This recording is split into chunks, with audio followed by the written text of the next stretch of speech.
just want everyone to get on. And we'll also be recording this and editing it, so it will go out onto our platforms, even if it's just by snippets. You will get to see it later.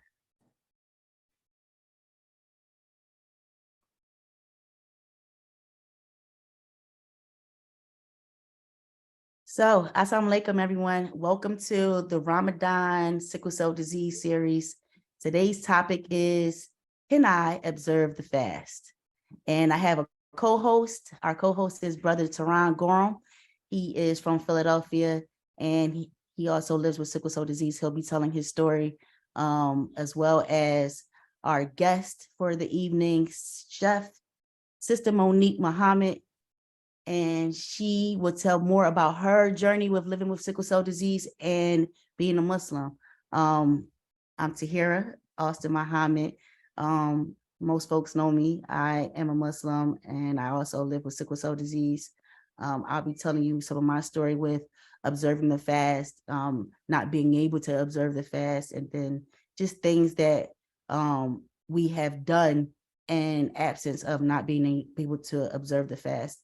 And then just misconceptions that people may have who may not know if they can observe the fast with living with a chronic illness. So I'm going to let my co-host, Brother Tehran, go first, and then I'll pass it to our guest. And then we want to make this more of a dialogue for people who have came in as participants. We're going to allow for you to also participate in the conversation. For any questions right now, please reserve them to the chat box or until later on in the discussion during our Q&A session. So, Tehran. Yeah, so just want to start with a dua. Allahumma salli ala Muhammad wa ala alayhi Muhammad kama salatu alayhi Ibrahim wa ala alayhi Ibrahim. Allahumma barik ala Muhammad wa alayhi Muhammad kama barakta ala Ibrahim wa ala alayhi Ibrahim innaka Hamidum Majid. O Allah, send prayer upon Muhammad and his family of Muhammad, just as you send prayers upon Ibrahim and the family of Ibrahim. O Allah, send blessings upon Muhammad and the family of Muhammad, just as you send blessings upon Ibrahim and the family of Ibrahim. No doubt you deserve the best praise.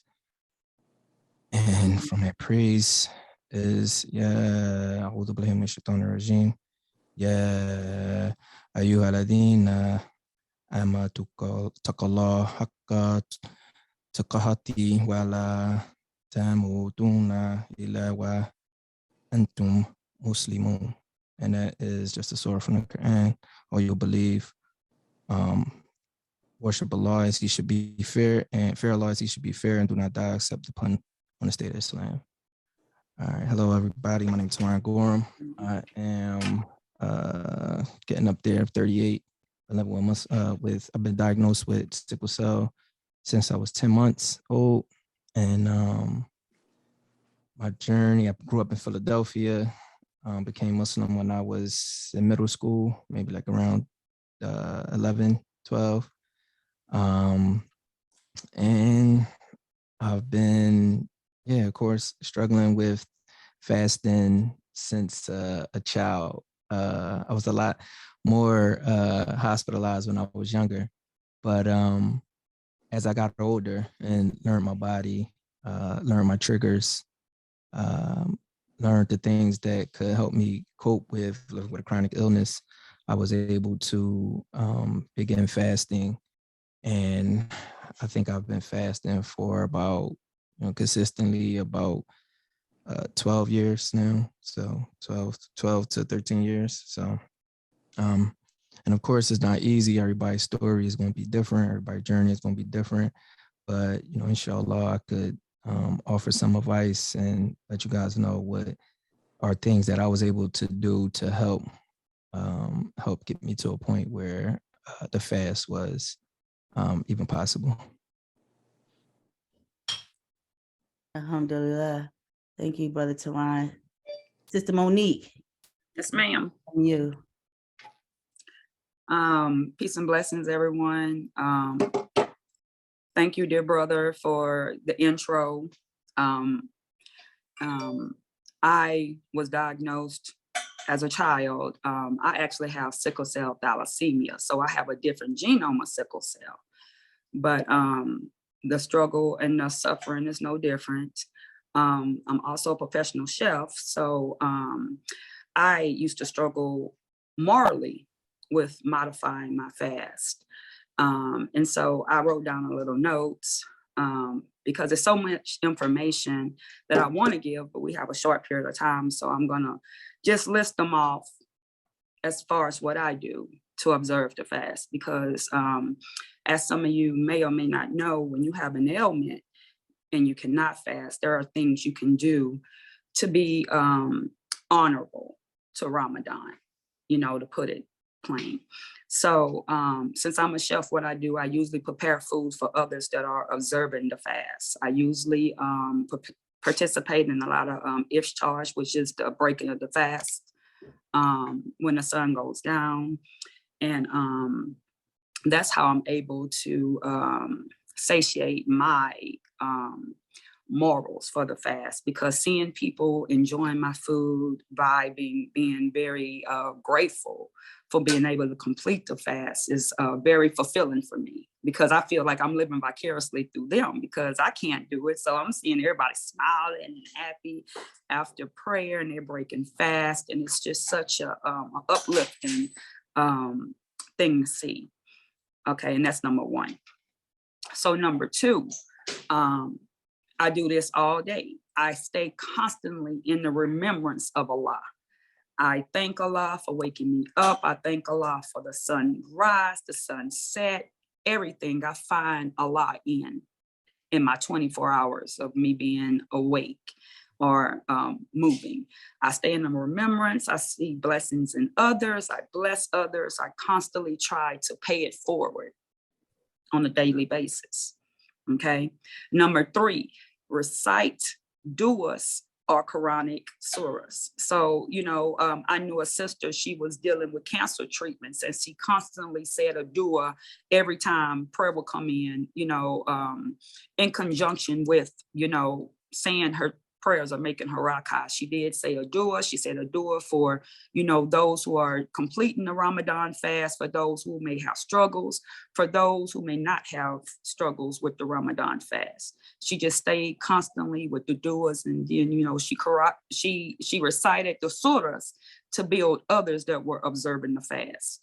So I think that's a pretty neat way as well. If you can't, cook, or you're not physically able to cook for someone, sending somebody, surahs that reminds them why they're fasting, and remind them, why Allah honors those that are fasting. And then I would like to say, zakat. Zakat is charity. You can do charity in a variety of different ways. You can give your time, you can give your effort, you can give financially. Zakat is basically just being a servant. That's just basically what it is. I mean, whatever whenever you want to serve, or how you want to serve. I serve in a different way. My thing is food, giving food knowledge, feeding people, showing people recipes, demonstration of skill. That is my fulfillment of my zakat. Somebody that can do hair, you may want to do a couple of heads, go to like a homeless shelter and do a couple of women's hair. I know my sister, she was a hairdresser, and she would go into the domestic violence shelters, and she would do 10 heads, and that was her zakat for the day. So just constantly stay in the remembrance of Allah. I know that I would love to fast. My husband, every year he completes the fast so effortlessly. So I kind of live vicariously through him. Sister Tahira, I sent her the videos of my husband painting a food truck today in the heat. We live in Florida, y'all. And he is doing the fast, and he painted the food truck. And I was so, taken back by that, y'all. I dropped a couple of tears, because that's a beautiful mercy, that Allah gave him to be able to paint the food truck. And he ain't panting or nothing. He didn't complain. After he finished, he made his prayers and it was over and done with. So that's all I got, Sister Tahira. I hope I gave enough information. You did. Thank you so much for, giving that opening of your background and your story. I'll share part of my story. So I have sickle cell disease, SS.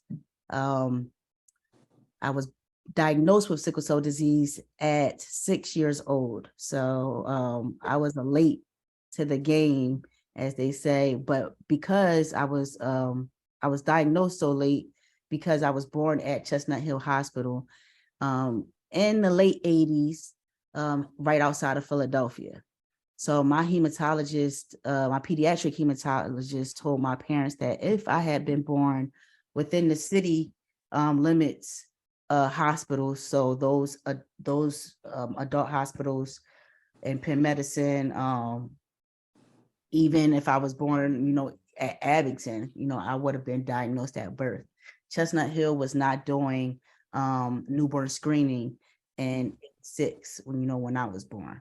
So I went undiagnosed. I went through kindergarten and first grade, not knowing what was wrong with me, my parents not understanding what was happening. They would treat my pain episodes with Tylenol or Motrin or some Caribbean modality. Right. I was the only one in our family, both sides, who had sickle cell disease. Now, my mom nor my dad knew they had the trait, and so they did the best that they could with caring for me. It was a blessing to have my aunt, who was a nurse, who also has the trait, who understood what sickle cell disease was in my life, that young. So once I was diagnosed at 6, I went on. I had plenty of struggles as a child. I had some as a teenager. I had some as an adult as well. But by the time I became a young adult, I started understanding my body, understanding things that triggered my sickle cell disease or pain crises, understanding that I just was different from others. And so when I was in college and I wanted to party and, play around and, do what my friends do, thinking that, I could keep up with my peers, I got, a lot showed me it's not sweet. And, that's what really started to trigger, me really honing in on diet and what I needed to do to live a healthier life with sickle cell disease. By the time I came into Islam, alhamdulillah, I really started to master like my diet. And that was around, I would say about 2010, when I really started to hone in on, my religious obligations and my duties, and then just diet. And that was the first year that I was able to complete the fast, alhamdulillah. And it was spectacular to me, right? And then I went a few more years, about 5 more years straight, from 2010 to 2015 to completing the fast. I had my daughter in 2016. And of course, I was pregnant, so I wasn't able to complete the fast. And then 2017, I was nursing. But 2018 came around and I thought I would be able to complete the fast, and I got really sick. And that's when I started to realize that my body had changed after giving birth to my daughter. And I had to figure out other things that I would be able to do to, honor, morally feel right, because when you're Muslim and everyone's fasting, you want to fast too. But having a chronic illness, you have to also know your limits and what you can't do. And then also, what the Quran says about the ease Allah gives you with having a chronic illness and not being required to observe the fast. And so once I started just honing in on and being comfortable with where I was at physically, and as a mother, my indifference. So I started coming up with things that would make me happy and that was required of me if I couldn't observe the fast. And Sister Monique hit it right on the head. That was, my charity, my zakat, my sadaqah. And so I started feeding fasting Muslims. And also I would give Eid gifts to children. And so last Ramadan, or last Eid, it was a pleasure to actually experience that with my daughter. And she was able to go to Target and Walmart with me and pick out gifts for children of her age, and children older and younger that she thought they would love to play with. And we gave those out at Sister Claire Muhammad or the Philadelphia Masjid, and it was beautiful. And she's looking forward to doing it again this Ramadan or this Eid, to do the same. So she's also a child and she's not observing the fast, although she doesn't live with sickle cell disease. So now I wanted just to open up the dialogue between, if there are any Muslims online and that are participating as well, but then also between me and Sister Monique and Brother Teron. And one of the first questions I wanted to ask Sister Monique and Brother Teron, you both can hone in, is what do you think is the lack of education with young adults who have sickle cell disease and are Muslim when it comes to Ramadan, and them not understanding the things that they're able to do when it comes to Ramadan, but also why I feel like every year I get questions from young adults who have sickle cell disease and are Muslim, can they observe the fast? Where's the disconnect in education among us? I would think it's just overall and not really being in touch with the Quran outside of Ramadan. It's a lot of and not just the Quran, it's a lot of hadith and Quran that tells you that, being sick is not as bad as it seems. It's an expiation for a lot of your sins, right? So Allah tests us to be with different things, different elements, and he promises that sin is an expiation for sin. So so a lot of times we get focused on what everybody else is doing instead of focusing on like doing the best that we could do. So I think that's one thing. Like if you could connect simple things from the Quran and the Hadith from to your life personally, I think you become a lot more firm and secure in what you can offer during the month of Ramadan. Another thing is just our overall diet. Sometimes we focus on the food and drink aspect of Ramadan because we're so attached to food, right? I mean, of course, we need water to survive, but a lot of us don't even drink water outside of Ramadan. So I think Ramadan is one of those things where you would think that people would be like, like really like taken back by the mercy, just having a sip of water. You know what I mean? Like, I think that might be one of the things that you appreciate so much more when you fast. But of course, many of us can't fast, and many of us don't have a connection to that water outside of Ramadan. So we're just looking at we're just looking at everybody else and not really focusing on what we have to offer to Islam and to Ramadan in general, I think. Thank you so much, Brother Teron. I wanted you for the participants to elaborate. I know we have some non-Muslims that are included. If you can elaborate on what is hadith. Oh, so hadith are the it's like a collection of prophetic wisdoms from the Prophet Muhammad sallallahu alaihi wasallam. Everything he did and said, well, almost everything that he did and said in regards to the religion has been collected, and it's basically an answer for everything that life can throw at us. and mostly everything is supported with some ayat from the Quran. So, excuse me. So that's why I think if you have that connection to the Quran, if you're reading a commentary and then you connecting the stories, you using the hadith to connect those things, it becomes very relevant to any struggle that you have, that you face in your life.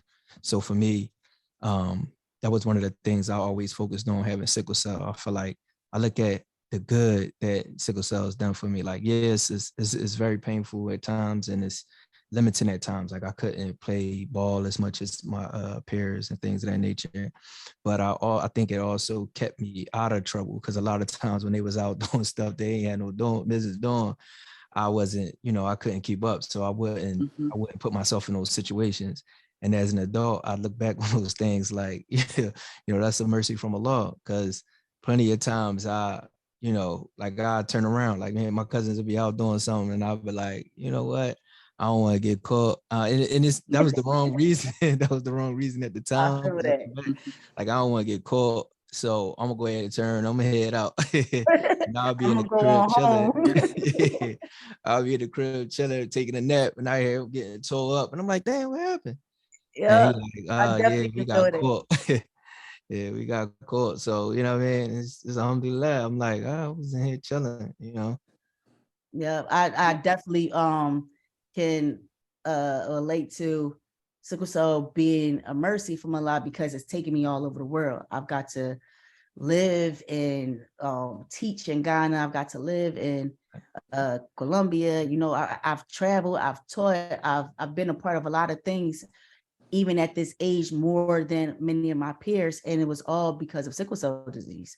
My first research position was because I had sickle cell disease. I knew the pediatric team, sickle cell team at CHOP, and they were confident in my skills, and I've been in there ever since. My student loans got got saved because I worked on the pediatric team at CHOP, had sickle cell, and I've been there for so long that all of my student loans were able to be saved. So alhamdulillah for having what we think is a difficulty in sickle cell disease, but it has brought us so many ways. And Sister Monique, I would love to get to you, because you, as a super chef, having a catering company, living with sickle cell disease, I know you can relate to that as well. But I also want you to answer the question that I gave to you about the disconnect in education with our youth who have sickle cell disease but are also Muslim. Okay, so I came into Islam at 15 and a half years old. And I came into Islam a month before Ramadan actually started. And to me, at a young age, you don't want to be the odd man out. You want to be with the crowd. You want to be with the in crowd. And so amongst your peers, it's kind of hard to explain sickle cell, because this is the topic that I just love to talk about, because every time I would tell somebody around my age when I was younger, I have sickle cell. Oh, my cousin had that, or my uncle had that, or my so-and-so had that. But when you really get to the meat of what do you know about it, it just ends there. They just know that their cousin, uncle, brother, sister, twice removed had it. So I had to educate my peers on what my limits were. And it's just plain and simple, Sister Tahir, I shoot straight. It's just that we want to be with the in crowd. We don't want to, we want to blend in. We want to be, we want to blend in. We don't want to stand out.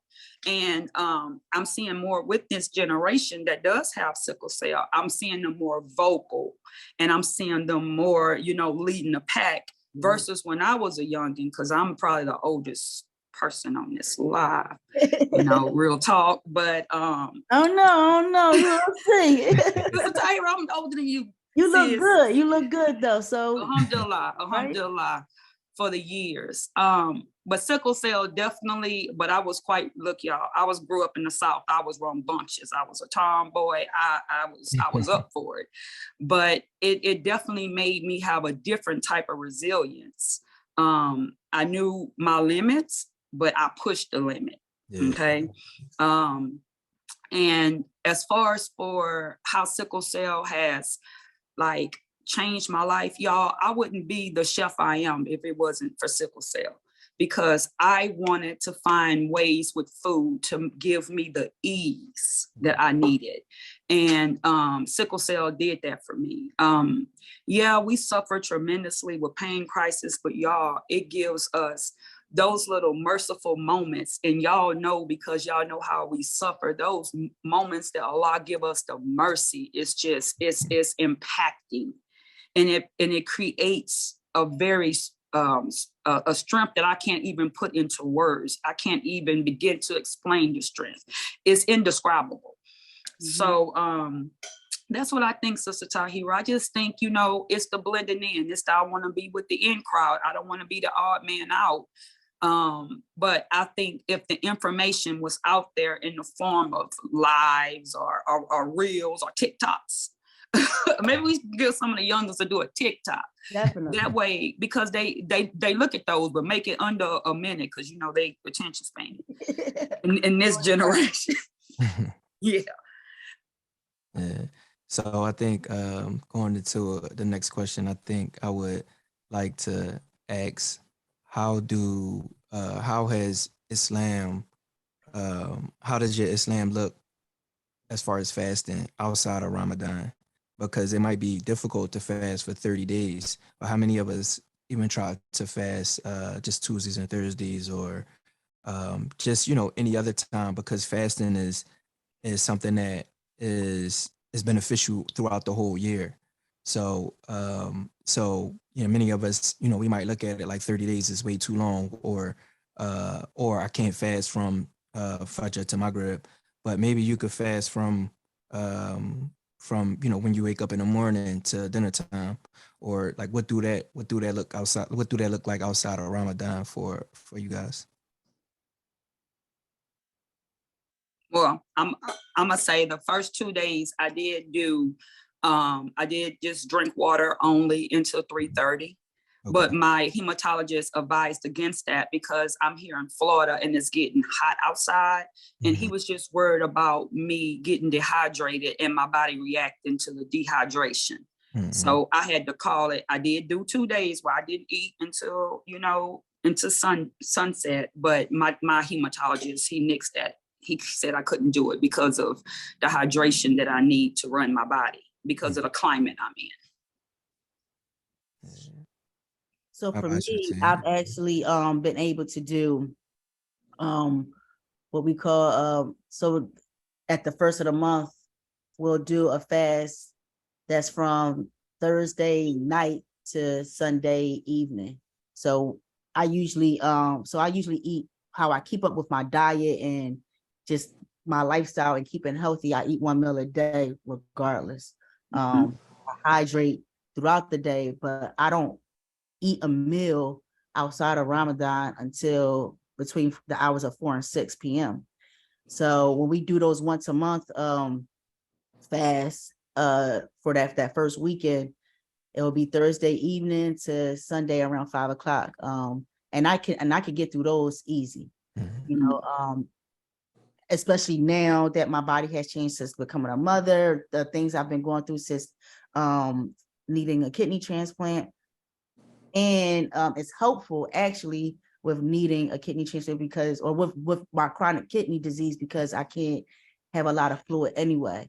It keeps the fluid down off my body. And I'm able to, still care for myself. So I actually can get through those type of fasts quite easy. For me, I have risk trying to do Ramadan, even like gotten into like 15 days of it and started to feel really sick. And I haven't felt like that since prior to giving birth to my daughter. So I try not to push myself if I don't, because I don't have to, but because of that experience. But doing those monthly fasts, it's a detox for me. It keeps me having less fluid on my body because of my chronic kidney disease, and they're easy to do. And what I would recommend for other people is to try to do the same. If you can't get through 30 days of Ramadan, but fasting is a detox for us. It brings us ease. It's not just during Ramadan that we need to observe the fast or fast. And fasting is not just for those who are Muslim. You know, there are people who are Catholic, they do Lent and fast, right? And they understand that fasting is prescribed to them for as an ease. People who are Christian, they fast for, you know, a number of reasons that they do. And so I think everyone should experience a fast just to detox their body, you know, and just to get clarity of the mind as well. I know for the first time I was able to complete the Quran was the first time I was able to complete the fast at Ramadan. That was 2010. And I also just think, you know, for those who are reverts into Islam, you know, when you go into Islam and you like find it, it's like everything to you, right? I know for me, like it was like I can't even explain it, but it was like burst of like just life. It was like, where has this been for me, and why, you know, many of my family members are Muslim, but why didn't I just take to them and take to the education and take to the religion earlier, you know, sooner. And you know, during that time I was like, this is it, you know, this is everything for me. And so I think that's why I was able to complete Quran, complete the fast, and you know, and be successful and be very proud of myself. And it's not to say that the years that I didn't complete the fast, I wasn't proud of myself. I definitely was, and I definitely was, you know, just thankful to Allah for the other opportunities that I was able to provide or complete for myself during those years. But I think that well, that's it for me. Yeah. If anybody has who wants to answer that question in the chat box, they can as well. And I want to add to that, with me, you know, Sister Tahira, you know, I'm all plant-based, and it started as a fast. It started as a fast because, you know, I had acute kidney injury. And you know, I read up that I had to get away all the animal protein to release the toxins out my blood, and I liked the way I felt. And I was like, let me keep doing this. Wait a minute, let me keep doing this. Stay shining. I'm alive for that. Listen, I'm knocking on 50. It's That's calling. right. Yes, ma'am. But it did start as a fast. So, you know, even if somebody cannot fast for Ramadan, they can, like you said, Lent. I grew up in Catholicism. So during Lent, you know, people give up things like sugar and cussing and smoking. But we don't, you know, do all that. But, you know, you can give up, you know, meat, you know, for Ramadan if you can't complete a fast, you know, or give up sweets or give up carbs. It doesn't have to be something hard. Allah grants you ease. Yeah. You know, and that's what you have to remember. And brother, that's what, you know, you said, and most importantly, you know, because, you know, we have ailments and illnesses, it's a mercy. And people think it's such a, y'all, sometimes when I tell people I have sickle cell, the look they give me, I mean, did I tell you I was going to spontaneously combust or something? Like they just look at me like, oh my God. Like I'm a, you know, but you know, I mean, you ever get like offensive comments too when you tell somebody you got sickle cell disease, like, oh yeah, my cousin had that and they died. Yeah, oh yeah, all the time. All the time. Yeah, my cousin died, and she died a horrible death, and you know, we all had to go to her funeral. I'm like, okay, but you know, do you have to be so macabre about it? Right. Yeah. So, and that's one of the reasons I asked that, because a lot of times when you fast, you learn a lot about yourself. I know for me, I was looking for other ways to, because your diet, like, so my background is in molecular biology, and I know that the diet, me personally, I believe that all disease come from your diet. So every pathology you could kind of link back to the food that you eat. And I mean, besides the ones that you're born with, of course. So, but even the ones that we're born with, you know, you can do different things to help. And so I noticed that when I fast, that I was real in tune with my body. So I was able to find different things that that I did throughout the rest of the year to make myself to make it easier for me to fast on other days, and also to give me a boost when I need that boost. So one of the things that I found was alfalfa. And I mean, apparently everybody already know about alfalfa, but when I take alfalfa, I'm able to fast a lot easier. It gives me more energy, and it kind of takes away my hunger. And it's one of those things where the nutrients that you do get, when you break your fast, a lot of it is going to waste. You know what I'm saying? Because your body only going to take what it need, right? So all of that stuff that you defecate out is still nutrients in it. It's just mixed with all of the bad stuff, and you're getting rid of it. So when you take alfalfa, it maximizes that absorption. Also papaya, that was another thing that I found that helps maximize that absorption. So doing things like that, and then fasting outside of Ramadan, it also helps prepare you so that if you do want to try and extend your fast, maybe you was only able to do it one time last year, maybe you can do it twice this year. And I'm not saying that you have to push yourself to be able to fast on Ramadan, because the law gave us an expiation already. We don't have to. We all judged on our intention.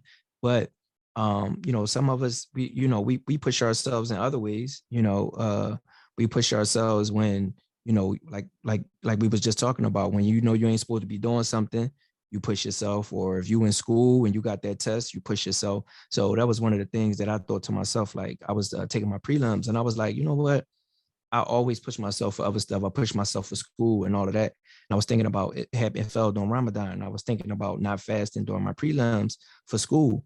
And I'm like, I know it's something that I'm able to do at least some of the time. So I'm gonna push myself. I'm gonna try to do it.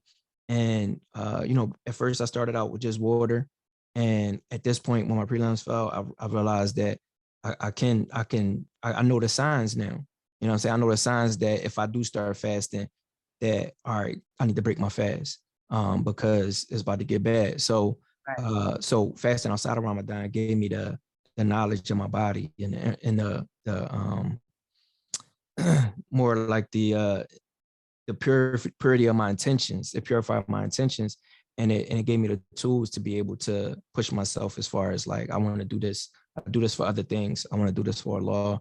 And that was why I asked the question. So. I think when you have intentions to honor your Lord, it motivates you even more to be successful, right? Especially in difference to, or versus doing things that are superficial for yourself, or for even outside of yourself, your family, your peers.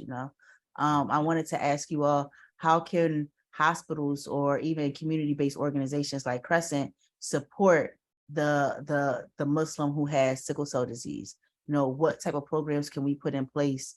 And then also, how could the Muslim community support those who have chronic illnesses that are part of masjids and mosques, and they're not able to participate in the fast, but how can they also support them in their journey with living with a chronic illness like sickle cell disease or any disease, and being Muslim? Yeah, I think making the things that are also required during Ramadan easier for them to do. So one of the things we mentioned is not focusing on food and water. Focus on your language. You know what I'm saying? So you're not supposed to be, having foul language during Ramadan. So that's something that a lot of us don't pay attention to.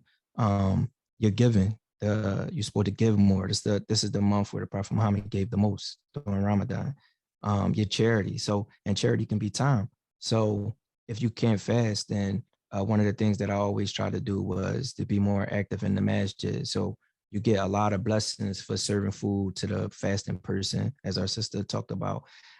That's how one of the ways she learned to cope. So maybe recruiting volunteers to help out in fasting, feeding the fasting Muslims, putting the funds together, helping them, giving them a way to give charity, and making sure that charity goes to, even though it's a blessing to feed the fasting Muslim, it's also a blessing to feed the poor person. So maybe finding a way to get food to the poor.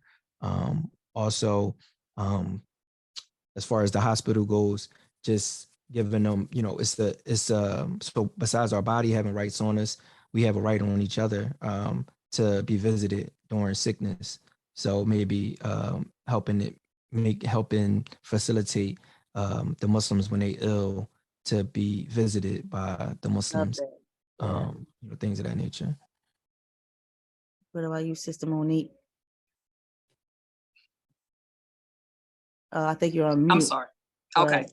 I had to unmute it. Okay. So our brother brought up something very, very important. Visiting our brothers and sisters when they're sick during Ramadan. Because I know that's a major thing, because everybody, like you said, they're caught up in the food and drink and the iftar and making the prayers and things of that nature. And it's not that we do it on purpose to forget.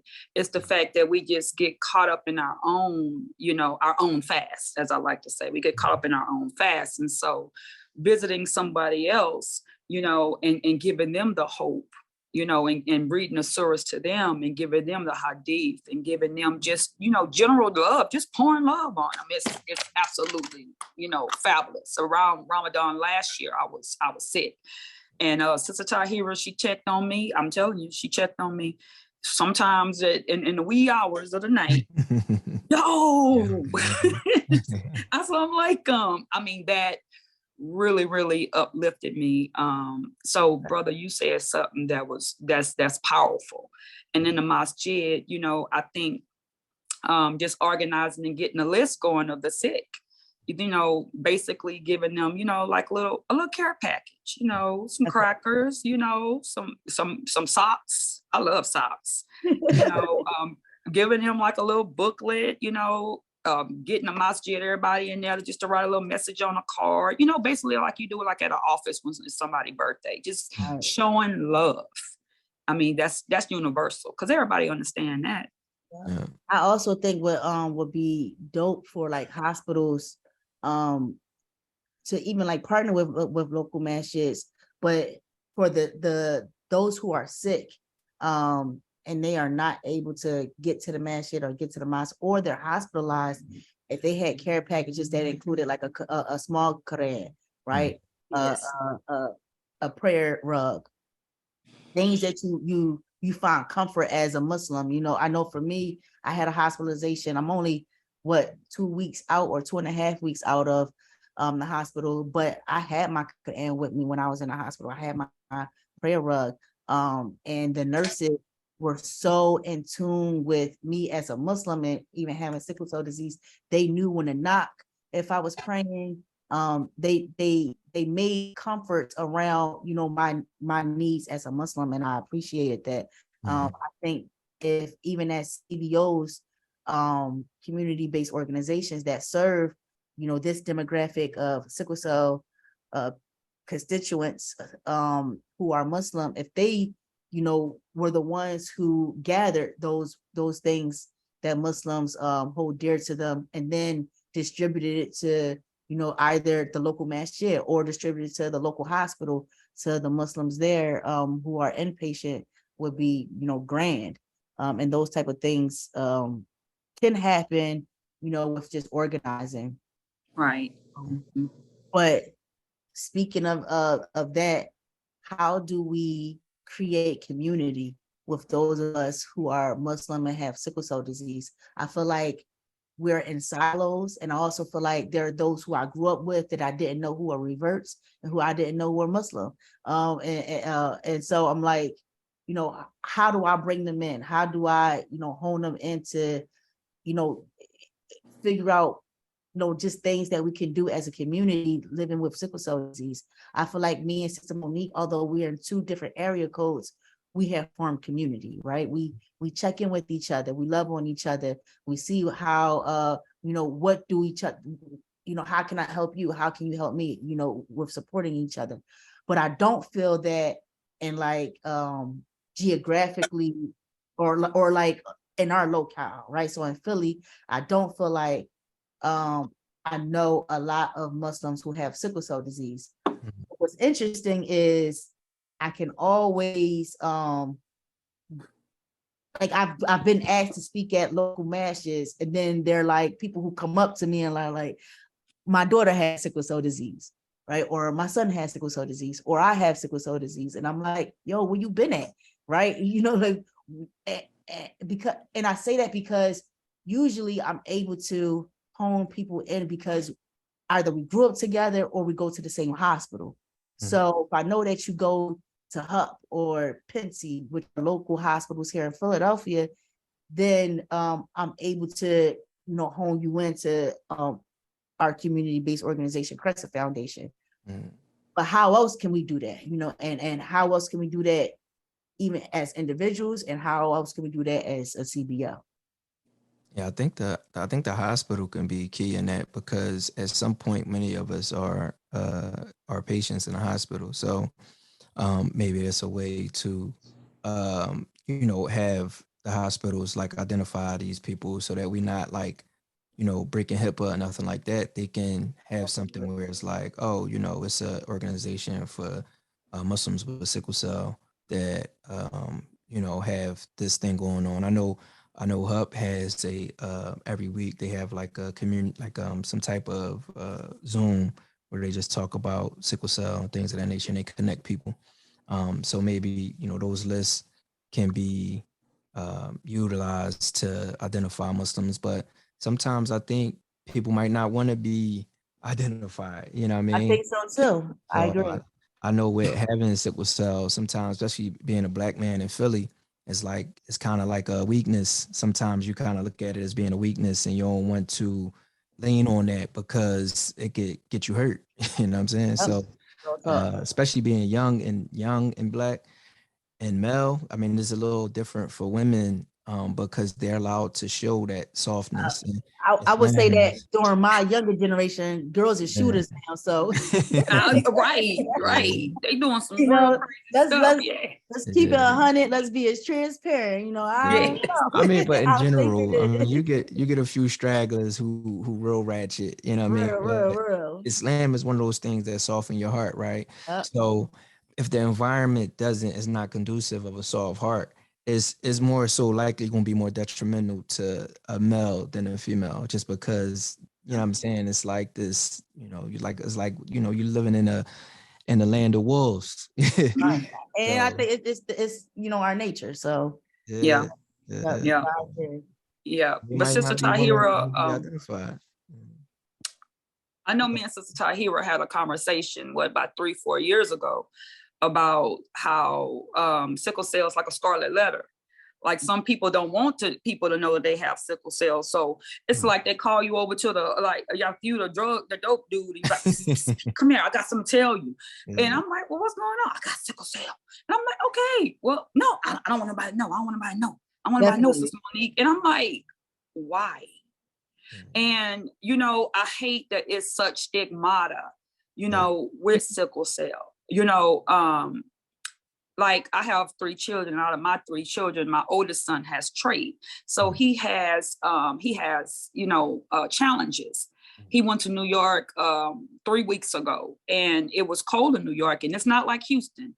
And, he started feeling the effects of it, but I was able to tell him to hydrate and to basically he needs to rest more because you're in a different, you're in a different A time zone, and B, you're in different temperature that you haven't encountered in Texas. So I think it's a lot of stigmata about sickle cell in our community as Muslims in Islam, that sickle cell is basically something, I don't want to say it's something dirty. I don't want to use that terminology, but I just want to say it's like something that's not,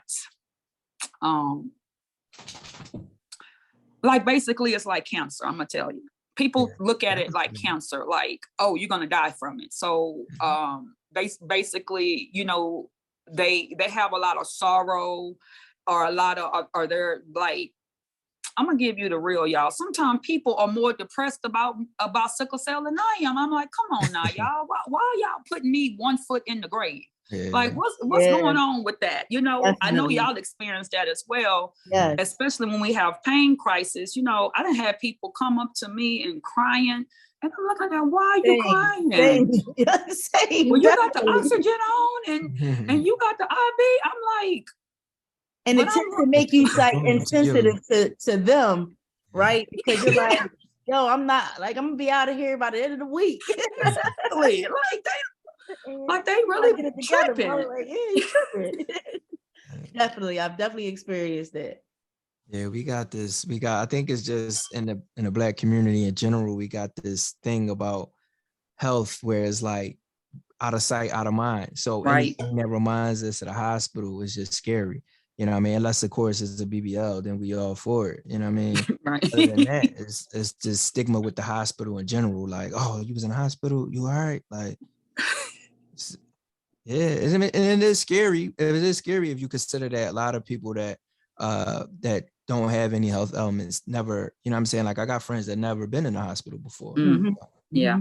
So it's understandable. Yeah. Yeah. Yeah. Yeah. So it is 5:54. I want us, if we have any more questions amongst ourselves, Teron, if you have any, Sister Monique, if you have any, but I also want to open up the participants for Q&A. So if we don't have any more participants, you can come on camera and you can also ask us any questions. Or there any I got a question. Go ahead. So for Sister Monique, with you being the chef, what are some of the some other diet hacks that you might can share with us that would help us with fasting or just overall health with having sickle cell? I know I'm all on the greens. I like all the green stuff. So the blue algae, I like blue algae. I like spirulina. I like of course I said alfalfa. I like chlorophyll, liquid chlorophyll is one of the things I found is helpful for me. What are some other things that you could give us as far as diet? So as far as diet, just like everybody not gonna look good in the same shoes, it's the same thing with diet. You gotta find what works with your body. I myself, I can't eat a lot of greens. I can eat spinach, but it's a limit because of what it does to my kidney function. Okay. But I know with hydration, I find that when you hydrate in intervals, it helps more. Because some people think I just got to drink a lot of water, and then they drink a lot of water in the morning, but by the time it gets noon, then they like, oh, I got to drink water. And then they drinking water at 4 or 5 o'clock. You have to do it in intervals because your body is like a clock. So you got to know that, you got to be on a routine. Dietary routine is important. In the morning, I drink a lot of teas. I drink teas that build my immunity. I drink teas that help with my digestion and stuff like that. I don't do a lot of sugar at all. I do not do refined sugar. If y'all ever see me eating a cookie, please know I haven't eaten a cookie in like a month. Because sugar leads to other things, and sugar is actually not good for our bodies at all. Not refined sugar, like natural sugars, like you can eat papaya. I'm allergic to papaya, and don't ask me how I found out because that's a very painful knowledge. My husband eats a lot of mangoes because he fasts a lot. Mangoes are good. I'm allergic to mangoes too, y'all. Yeah, I'm allergic to so many things. I can be on here all night. I eat a lot of avocados. I find that avocados help because I don't eat a lot of carbs. Like I told Sister Tahira, when I eat rice, it's very little. That helps dietarily as well. And it also helps with building the blood cells if you don't eat a lot of sugar and a lot of carbs. Because sometimes when you carb out, it actually hurts your blood chemistry. That's what a lot of people don't realize with sugar and carbs. It hurts your blood chemistry when you overdo it, because sometimes people say, okay, well, I can eat potato chips, and then you eating bread, and then you eating pasta, and then you eating cheese, and they don't understand, like, that's basically like building a sandwich, and then, you ain't finna eat a sandwich this big, so it's the same thing with your diet. You have to keep everything in moderation in that routine. I'm not saying deny yourself of stuff. I'm not saying don't eat rice at all, but I'm saying just listen to your body. I kept a food diet, brother. That's how I learned what was good for me. I kept a food diet, and I would introduce foods. And when I didn't feel well, I would give myself a couple of days to purge it. And then I would reintroduce it in a different way, sauteed if I did it boiled, just to see if it was the food and not the method of cooking. Okay. did you keep track of the time that you ate these things also? I sure did. Yes, sir. Down to the second. And so that's another thing. I know I talked a lot about the things I do during fasting. And I'm not able to fast every day. I don't want to make it seem like my fast is like everyone else's. But um I try to eat. So my morning, this is what my day look like when I do fast. I eat oatmeal. I wake up every morning. Like my wife grind me up because I can eat the same thing every day. So I'll eat oatmeal in the morning. I put almonds, walnuts, and raisins and dates inside of my walnut. Just like everything combined is probably like a handful. Because I know like a cup worth of nuts is like a serving of protein. So so I try to make sure that I'm, everybody always like protein. Oh, you gotta get your protein. You gotta get your protein. Is our the Western diet is not ideal for us non-Westerners. So No. we kind of take all of that with a grain of salt, right? So also what I'll do is sometimes I will have a carb, like a piece of bread, because the way carbs break down, you'll have that it'll release throughout the day, just like oats, Right. they release out throughout the day. So I'll sometimes I'll put flax seeds in there also. So a lot of these things are like high in fiber as well, which is good because that's going to help you absorb the nutrients, and it's also going Right. to keep you regular.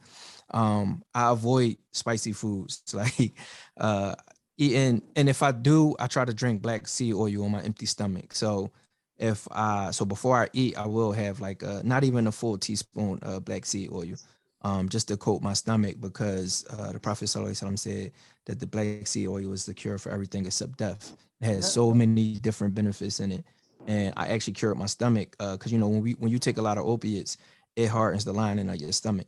So for a long time, I couldn't even drink the tap water in Philly, and I don't drink tap water at all no more. But it was tearing my stomach up, and I used black seed oil and different herbs to kind of like to heal my stomach. So so that's another thing that I do. Um, and like I said, I avoid spicy food. So and a lot of times if you're going enjoying iftar, like some of the food might be spicy. You got the Right. Caribbean food. Yeah. That's one good thing about our community is we got so many different foods. Right. But you gotta take it in moderation. And if you're going to iftar, you don't have no control over what food you're going to be offered. So be mindful of that. Another thing I try to do is the Prophet Sallallahu Alaihi Wasallam, one of the things you mentioned, Sister Monique, was to drink the water in intervals, right? The Prophet Sallallahu Alaihi Wasallam said that to drink the water in 3 sips. You take every sip. After every 3 sips, you take air. So instead of like just guzzling it down, take 3 sips, and you take a break, take a breath. And for a long time, it was hard for me to drink my water like that because I was used to just guzzling it down, like especially if I'm thirsty. But it's just like Sister Monique says, like you'll just end up urinating it all out, and then you won't be hydrated. So something I recently started also was to include magnesium in my to drink magnesium. I mean, take a magnesium supplement, because that helps you with hydrating as well. And another thing is coconut water. Coconut water is the best way to hydrate. It's not the best tasting, but when you think about Ramadan and trying to, like the Prophet ﷺ said, that we should eat with 1/3 food, 1/3 water, and 1/3 air. So if you're not going to be drinking a whole bunch of water, coconut water is a good replacement for regular water, because it has magnesium in it, and it's good for hydration in general. You don't need as much. Like if you take a cup full of coconut water, you're gonna be way more hydrated than if you had 2 cups of regular water. So that was some other things that I do. I mentioned alfalfa, spirulina, liquid chlorophyll. Liquid chlorophyll is something that I try. It's hard to get nowadays, but it was something that I tried to keep on hand and drink every day, to keep me healthy. We all know that chlorophyll is like, something that plants that we get from plants is important for how plants get their energy, and it helps us with absorption and energy as well. Holding on to the nutrients that we do have.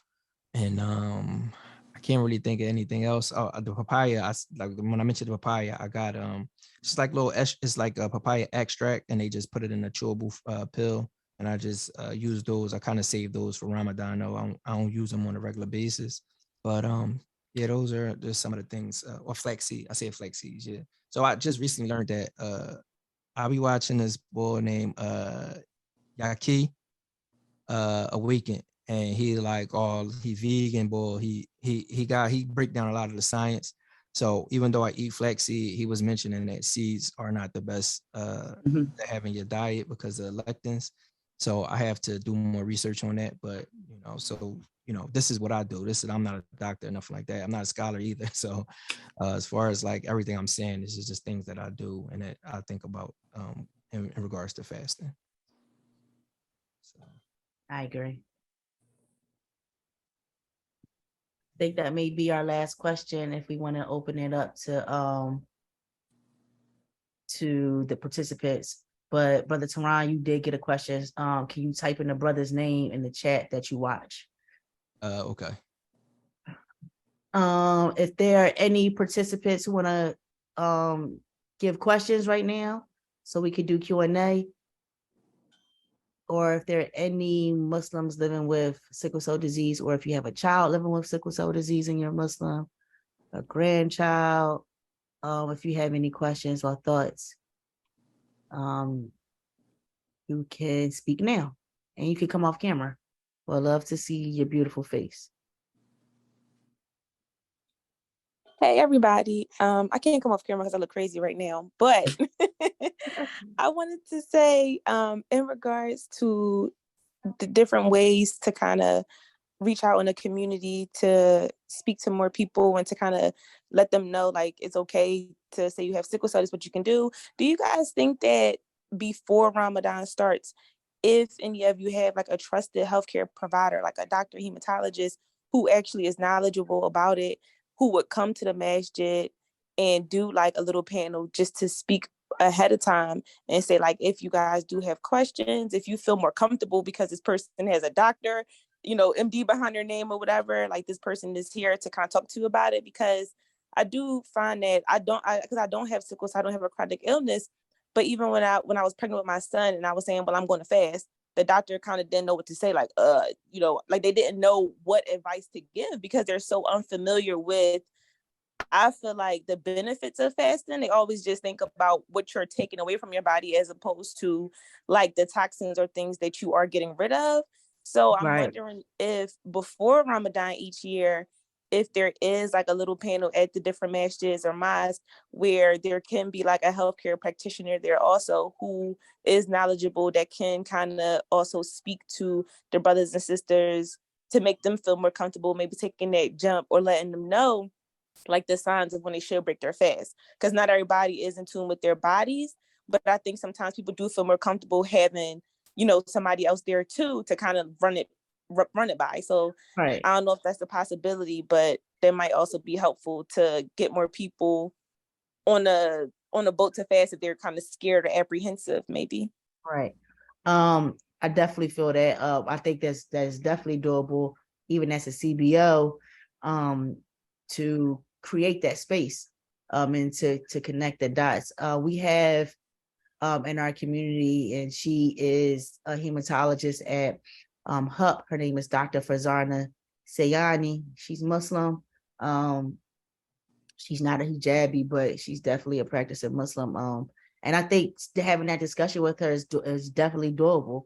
And we probably could put something like that in progress for next year, and I like the idea of doing it before Ramadan, so the precedent is already set, right? And it's not during the time that I think it'll give you more space and time to think about it, start trying on a weekend or start trying for a few more days before Ramadan comes. So thank you, Lauren, for that idea and that question. Anyone else? Wow, I ain't even know Dr. Sayani was Muslim. Yeah. So Dr. Farzana Sayani is Muslim. Yeah. because you know a lot of Well, times they be having a name, but they don't Yeah, be yeah, yeah. connected to it. Yeah, but me and her, we've chatted. We've definitely got down into Quran and stuff. And she also when she sees me, she greets me. Where I celebrate them and stuff. But yeah, she's not a hijabi, you know. But she's Muslim. Yeah, alhamdulillah. Alhamdulillah. well, I know in Florida, for me, in Florida, everybody that suffered with sickle cell, they go to the cancer center. Mm, And when I go to hospitals, I was telling Sister Tahira last time I was in the hospital was last week, and they always ask me the same question: when were you diagnosed with sickle cell? And I'm like, man, that's so crazy. that's what my husband, he now knows. Thanks to Sister Tahira, when people say that, he says, I need another doctor that's knowledgeable in this disease because you can't treat my wife because you don't know what you're treating. Absolutely. So here in Florida, the part of Florida I am, everybody that has sickle cell, they send them to Tampa to the cancer center.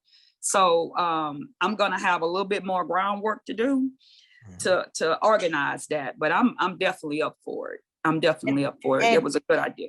And I also think, to make things easier on us, it's always great to, connect with the community-based organization, if there is one in your area, and give the idea, as if, I would like to connect with you all to do this and participate in, creating this space. So you're not doing it all on your own. So it's not all on you, Sister Monique. Yes.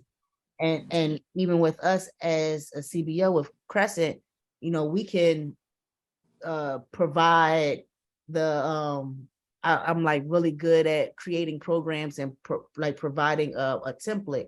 So even if we provide the template to you to, move forward with it in your locale, that's what you can do. So that's not all on you, because, believe it or not, creating programs are not easy, and connecting with people who you think may be, in your head, you're like, this masjid or, this organization may be great to connect with. But then once you connect, you're like, your style versus my style is different. Right. And, your intention versus my intention, as an organization, that's not what I'm going for. And so, you want to make sure you fill out the organizations and the people who you connect with, because it may not work, but most of the time it works. And when it works, it's beautiful, because then you could come back and you can, build it up to be a beautiful program with good intentions. Yeah, I want to add to that too. A lot of times you have to be, especially if you have a chronic illness, you have to be knowledgeable about that illness and be your own advocate. You can't always depend on somebody else to step in and point out the flaws and the concerns in these doctors, because a lot of these doctors got these God complexes where they think they know everything. You know what I'm saying? Yo, And they will tell you things as if it's fact, and they're not even really 100% sure. You know what I mean? It's just like, you think about going on a job interview, you know what I'm saying? They want you to be 100% confident. A lot of times we live in a fake it till you make it type society. And doctors not exempt from that. You know what I mean? Like, you look at how many, like, I forget who said it, but they said, what do you call a doctor who graduated the last in his class? And you still call him a doctor. You know what I right. mean? So not many people fall out of medical school. So they might be the worst in their class, and you know what I'm saying, they still get those credentials, and it's a practice at the end of the day. You know what I mean? And to add to that, it was this clip um, of Dick Gregory, when he be like, when people always be like, "Oh, did you talk to your doctor before you fasted, or Yes, about yes, I fasting?" saw that. Yeah, he like, do you talk to your doctor before you do coke and Yeah. pills and whatever you do? And Right. it's like, you know what I mean? It's just like, we gotta get out of. I don't want to say get out of that mentality. Still respect the profession, but also just, you know what I mean? Like, you got to be able to advocate for yourself. You got to have the knowledge for yourself. You got to take initiative, and you gotta kind of answer your own questions, or go in, do the research, and then go in with questions. Don't just go in with questions. because I- they definitely give you an answer. Right. I feel like in this stage, in this time, that nobody really should be going without a basic answer to a question with walking around with a smartphone, right? Yeah, You exactly. have the ability to, have search engines,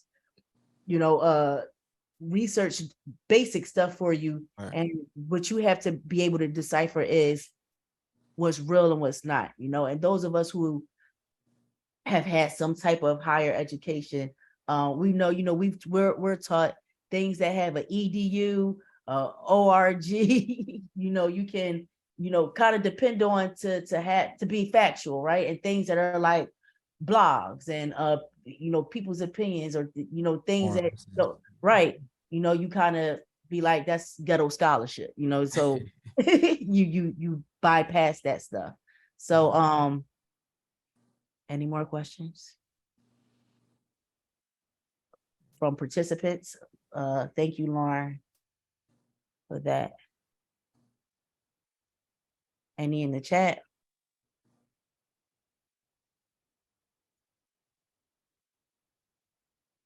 If not, we're going to get ready to end the program and hope that you follow Crescent Foundation's social media pages. So, and I'll put these in the chat. On Instagram, we're at Crescent Foundation SCD. And on Facebook, we're Crescent Foundation, a sickle cell initiative. You'll also find on Twitter, we're a Crescent Foundation SCD. And I'll put these in the chat. But please stay in tune with our social media pages, because you'll see the next announcement of our next topic and Ramadan series. Inshallah, we'll have Sister Khadija Alderman from in Philadelphia, our local Muslim, well, I'm drawing on the brink, Tehran. What is the whole name? I don't even know what you're Funeral talking. home, but it's not called a funeral. Khadija Alderman. That's it is. It's called a funeral. No, janaza services. Yes. Uh-huh. So inshallah, we'll have her. Hello. Oh, there's Sister Khadija. She's still I on. was trying to say something for so long. What? You can't get on mute. Well, I'm like not as techie savvy as you guys are. Oh, well, we're going to teach you. Ramadan Mubarak. Ramadan Kareem. I was listening to everything that you all were saying. You were all right on the point. And the name of the funeral home is Khadija Alderman's Funeral Service Incorporated. That's what I'm like. What is the whole name? I just always Yes. say, you going to Khadija Alderman. And we're at 1924 West Hunting Park Avenue. And I just wanted to chime in a little bit about the fast for the sickle cell, people that have sickle cell. Yes, ma'am. You know, as Tehran was saying, my grandson has sickle cell. Sharif, Yes. I don't know if you know him. Yeah. I know Sharif He has fasts something, he's been fasting forever since he was able to fast. And you know, I mean, sometimes he would get sick. But one of the things that, like Tehran was saying, that Allah tells us that if you are not able to fast, I have a chronic illness too, and I'm not able to fast, then you feed someone. Mm-hmm. And you can do all the other things that's required of you in this month of Ramadan. Like you were saying, read the Quran, make dua, dhikr, do those things. And that's what I do. And I'm satisfied. I go to Taraweeh as much as possible. So even though you have a chronic illness, Allah gives you so much more. So you can hone in on those things, the reading the Quran, the dhikkering, the feeding the poor is one of the main things. Yes, ma'am. And that takes place of your actual fasting from food. Yes. And it doesn't have to be a Muslim. It could be anyone. Can you explain to those who are on the line who are non-Muslim what fikr and what Taraweeh prayer is? Okay, I'm sorry. No, you're fine. Dhikr, for those of you who are not familiar, it's just the remembrance of Allah, remembrance of God, who we call Allah. who is the one God. Allah means one God. It's the remembrance of him, and you can do it in many ways, such as reading Quran, such as when you driving down the street and you almost get into an accident, and you say all praise is due to Allah because you wasn't in the accident. That's remembering him. Mm-hmm. These different kind of things. Going and listening to the recitation of the Quran. And these are, some of the main things during this month of Ramadan. I'm not going to hold you up because I do have to leave because I have to feed somebody. Yes, ma'am. Before Maghrib gets in. But Alhamdulillah. inshallah, I look forward to getting on the Zoom with you all at some point in regards to Preparing for loss. preparing for loss. Yes. So again, thank you, Tahira, Sister Monique, Brother Tehran, and all the others that's on the line. Thank you so much for allowing me to join in. And I greet you with the greetings of Assalamu alaikum. For those of you who are not familiar, it means may the peace of God be with you. Wa alaikum salam. Alaikum salam wa rahmatullahi wa barakatuh. Well, I think we have ended on a great note. Please be sure to follow our pages. This session has been recorded. It will be edited so that way it could go on our YouTube page, and different parts of the questions and the answer or the response will be on our social media page. So like I said, make sure you follow those pages so that way you'll know when Preparing for Laws with Sister Khadija Alderman will be our next episode in this Ramadan series. Inshallah. Inshallah. Alaikum salam wa rahmatullahi wa Alaikum barakatuh. salam. All right, I'm ending it. Assalamu alaikum.